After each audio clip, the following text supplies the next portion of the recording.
A believer will remember someone from the past. Someone who used to mock him, who belittled faith, someone who laughed at Islam. And in that perfect bliss of Jannah, the believer will ask, where is he now? And then Allah, the all-knowing, the most just, will say, would you like to see him? The believer will look, and what he sees will freeze his soul. There in the depths of Jahannam, burning, screaming, is the very man who used to mock him in the dunya. A man who laughed at prayer, who saw Islam as a burden, who pulled others away from the path. And in that moment, the believer will say, by Allah, you almost ruined me. If it weren't for the mercy of my Lord, I would have been with you. And then after the realization, he will say, is this it? Are we really not to die again except for that first death? And Allah will respond, yes, this is the great success. Before we go deeper, if you believe in the mercy of Allah, hit the like button, subscribe. Write La ilaha illallah in the comments and say it with a sincere heart. Let it be a testimony for you on that day. Now, let me take you deeper into a moment that will shake you. The final division has happened. The people of paradise are lifted in joy. The people of hell are drowning in terror.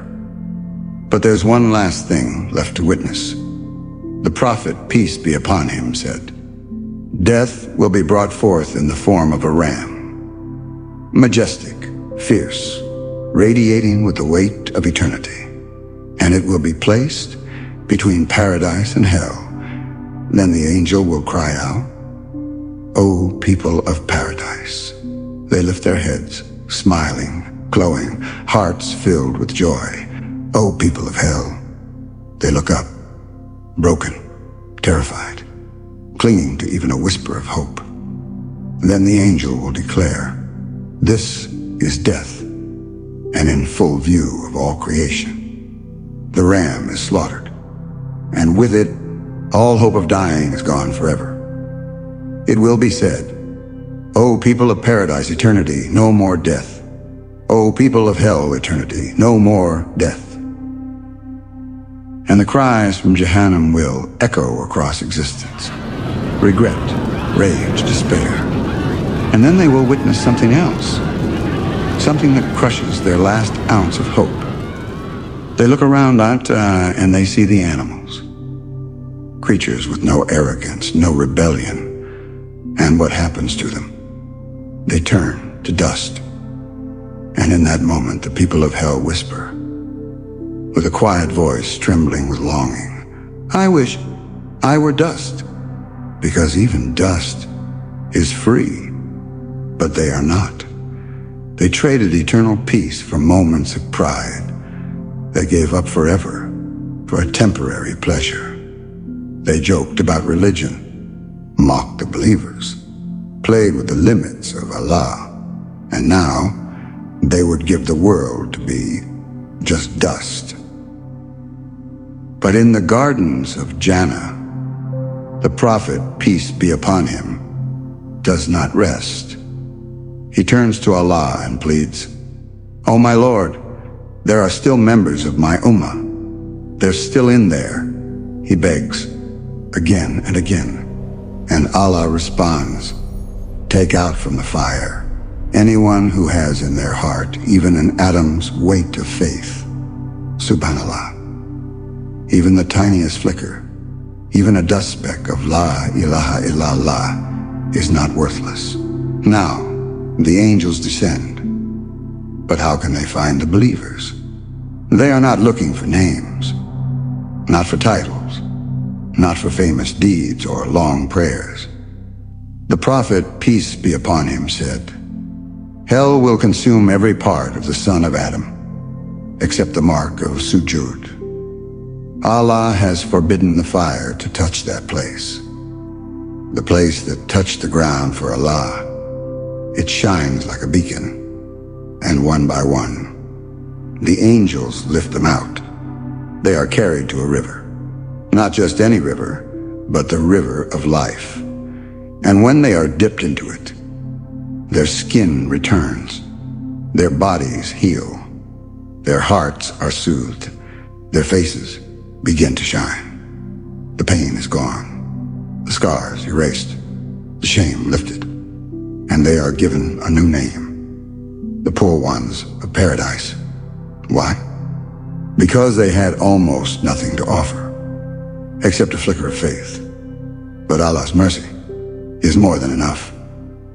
If Allah saves those with the smallest atom of belief, what then will He give to those who strive? To those who fall and rise again? To those who never gave up? Now you may be thinking, Jahannam, it's for the disbelievers, the enemies of Islam, the deniers. But the truth is, some of the people in hell wore the name Muslim. They said the Shahada. They dressed the part. They sat in gatherings of remembrance. But it was all for the world, not for Allah. The Prophet, peace be upon him, said, "Woe to those who pray but are heedless of their prayer. They prayed, but their hearts were empty. They gave charity, but for likes and applause. They recited Quran, but only to be called a beautiful reciter. They wanted praise, not reward. They wanted attention, not Allah's face." The Prophet, peace be upon him, said, "On the day of judgment, the first three to be judged will be a martyr, a Quran reciter, and a giver of charity.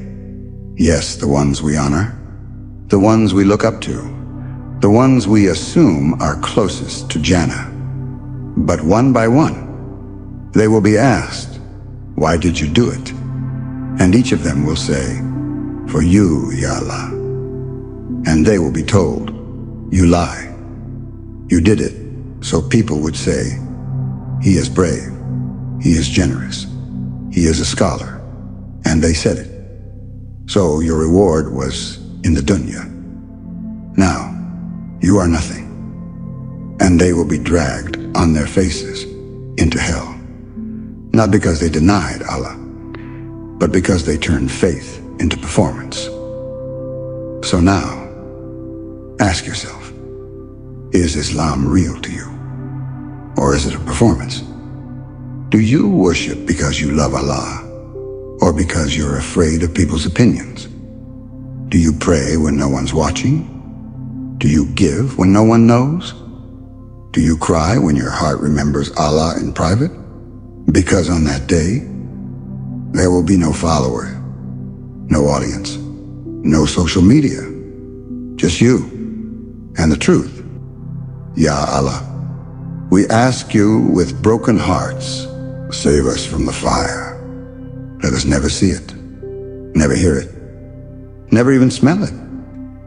Share this message with your family and friends. Let it be a reward for you on the day when every deed matters. Subscribe for more reminders like this to keep your heart alive.